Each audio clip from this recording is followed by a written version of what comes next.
Assalaamu calaykum waraxmatullaahi tacaala wabarakaatuhu. Kulanti wacan oo wanaagsan daawadayaal ku soo dhowaada muuqaal cusub. Waxaan qaadanaynaa maanta daawooyinka loo isticmaalo caabuqa ama aad u taqaano anti-infection drug. Waa daawooyin qalajiye ah. Kow waxaan qaadanaynaa amoxicillin oo ah daawo qalajiye ah. Wayna ku imaataa ayadoo injection, ayadoo syrup ah iyo weliba tablet ayadoo ah.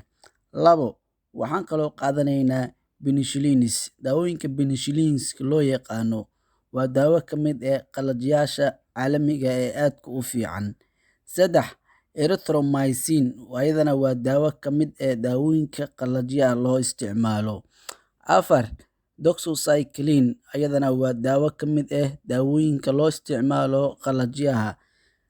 Shan gentamicin waa daawo ka mid ah ayadana daawooyinka loo isticmaalo qalajiyaha. Lix cotrimoxazole waa daawo ayadana ka mid ah daawooyinka loo isticmaalo qalajiyaha. Iyo mid ugu dambeyso oo ah lambar 7 oo ah daawooyinka aadka ugu fiican weliba muhiimku ah oo loo yaqaano ceftriaxone. Todobadan daawo waxaa loo isticmaalaa qalajiyaha waana daawo aad u fiican, inta badan qalajinayso dhaawacyada, infekshinada iyo meelaha bakteeriyada ku jirto. Daawooyinkan aad ayaa loo ammaanay. Haddii intaas aad isticmaasho daawooyinkan, waxaad ku bogsan kartaa cudurkii ku hayay ama infekshinka ku hayay ama weliba dhaawacyada qalajiyaasha loo isticmaalo.